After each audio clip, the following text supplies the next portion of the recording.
You know, when NASCAR and their execs a while back had talked about how NASCAR was going to be more entertainment-based in the future, I really didn't think that half of the show would be what happens off the track every single day, because it seems like, especially in 2022, there has not been a single off day for NASCAR when it comes to craziness. And now it comes in the form of TV money negotiations, as well as the negotiations of what splits the teams get.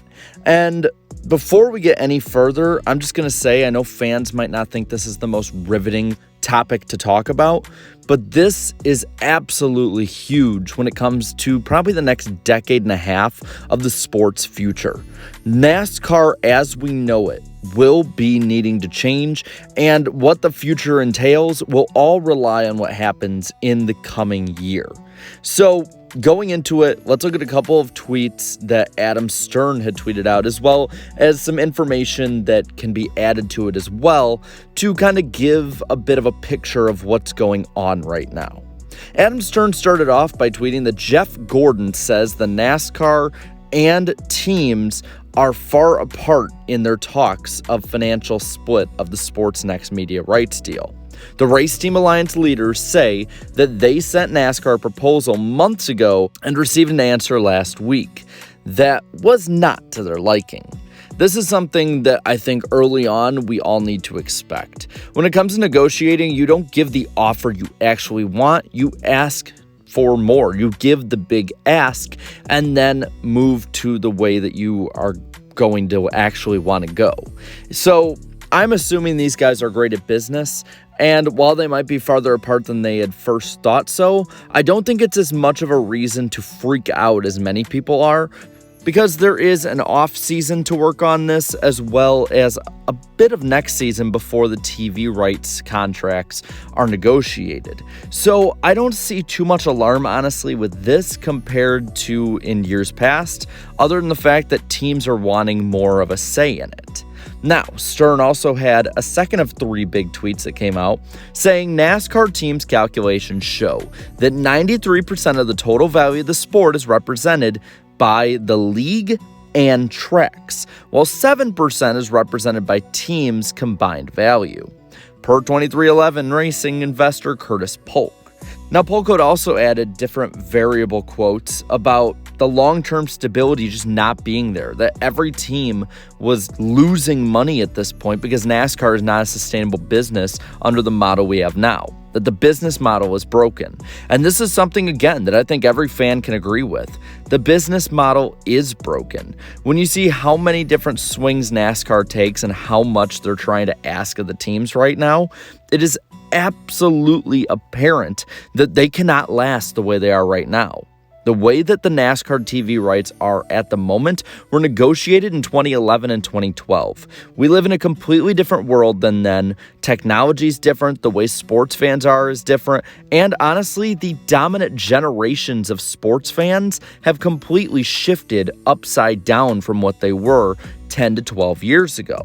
And teams can't make money that way. You can't make money based on how things were in the past, only by how things are now. And with the way that social media is, as well as other different variables in the world, well, you are looking at an ever-changing world that a stable contract like this cannot fix.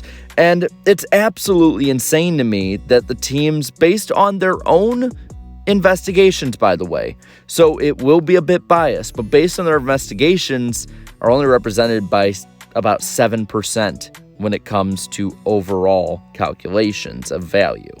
That is absolutely insane, as, let's be completely honest, probably well over 90% of fans come to see the drivers, the cars, the teams.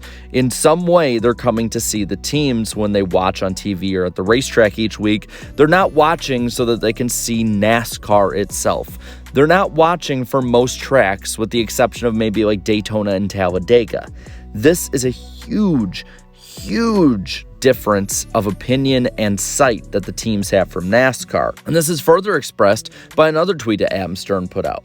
where he says, NASCAR feels the 93-7 value split claimed by the teams is misleading and disingenuous because teams are only counting charter values per sources that are familiar. NASCAR wants teams to agree to budget cuts or some other cost control measure to discuss giving more revenue. Basically, what I read by this is NASCAR disagrees, which I think we all could assume they would disagree on what the teams had seen in the value split, but also NASCAR basically wants them to continue cutting costs, which, as many have stated at this point, is cutting jobs. And I think this is completely unfair to the teams personally, because the teams have been cutting costs. They've had to lay off tons of different members of their organizations for this new car crusade that NASCAR has been on with the next gen, and since then have not seen any return on investment. In fact, it's probably been even more expensive this year to run a team because of having to buy all these parts and all the part shortages with it. And the cars aren't even working half the time the way they're supposed to. So this is something where I think NASCAR could want something, yes, but they're not in touch with reality with what they want compared to what the teams are actually having to experience. And if they want the sport to go on as it is at the moment with 36 to 40 cars coming every week, they're gonna have to make concessions other than this. Now, there's a couple other notes to look at when it comes to this deal, as well as what the negotiations moving forward could look like. Starting off, NASCAR starts their formal negotiations with different networks next year. At the moment, it's only rumored, that Fox Sports will stay while NBC leaves for ESPN and ABC to jump into their place. But no matter who it is that jumps into that, all of this starts next year, and there's probably a deadline sometime in 2023 for when they start the negotiations versus when the teams can really end negotiating with NASCAR on what the negotiations actually entail. Now, Steve Phelps has stated that NASCAR intends to have another probably 8 to 10 year deal for more stability in the sport, similar to what they had from 2007 to 2014, as well as what they had from 2015 to what is the current deal of 2024.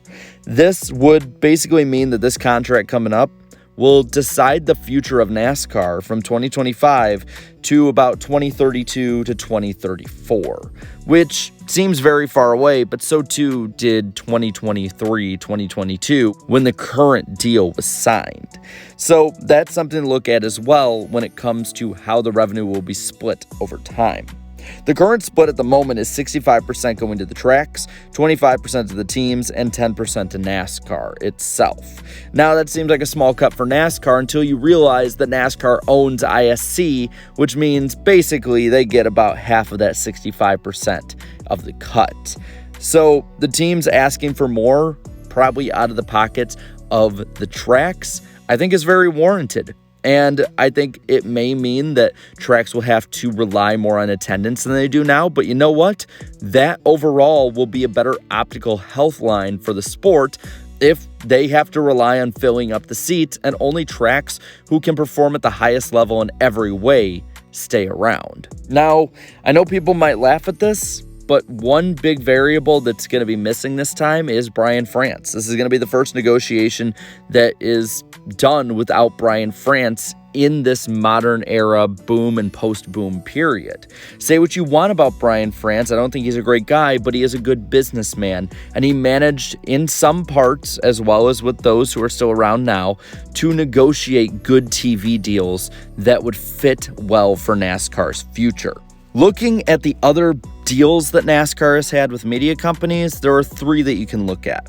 The 2001 to 2006 deal, the 2007 to 2014 deal, and the current deal we have now from 2015 to 2024. Looking at the initial one that was the big top boom contract for NASCAR, in November of 1999, they signed a $2.4 billion deal, which equates today to $4.3 billion when it comes to the inflation calculator. In October of 2005, they signed the 2007 to 2014 contract for $4.8 billion, which today equates to $7.3 billion total. And then the current deal is $8.2 billion, which, according to today's money, equates to about $10.6 billion. Meaning that with this, NASCAR is probably going to be needing to be around 10.5 to probably 12, 13 billion dollars with this next deal. And that means these negotiations will get longer. And in my opinion, the longer these negotiations go, the uglier it gets. NASCAR, as well as those that are really pro NASCAR in the media, as well as the teams and those who are more sympathizing towards the teams, will all be trying to manipulate what fans think to get public opinion on their side. That way it helps maybe in some way with negotiations. I'm going to be honest, you're probably going to hear at some point NASCAR say that, hey, you want the teams to get more money, but unfortunately that means that some of your favorite tracks, like a Homestead, for instance, might have to close. It might be a necessary evil to get these teams their money. These are businessmen when it comes to the payday window, and they will be cutthroat with each other, whether they look like they're friends on Sunday and Saturday or not. This may all be jumping the gun, though. And let's be real, there's plenty of time to negotiate before the negotiations, and they're about on schedule with what negotiations in the past were for TV deals. So I don't think this is going to lead to another split in motorsports. I don't think this is going to lead to NASCAR downsizing to a point that it's basically just a local short track series. I don't think it's going to be scorched earth in any way like this. I just think right now we're having a huge tension period. But make no mistake right now, this still is unprecedented territory, and crazier things have happened in the last couple years in NASCAR. So with that, I'm going to leave it all off to you. What do you think of all of this back and forth in the media that NASCAR and the teams have had about the next deal? Let me know down in the comments below. While you're at it, leave a like on this video, share this video, and subscribe to my channel for more great NASCAR content. Thank you so much to all my channel members for your continued support, and until next time, have a good one.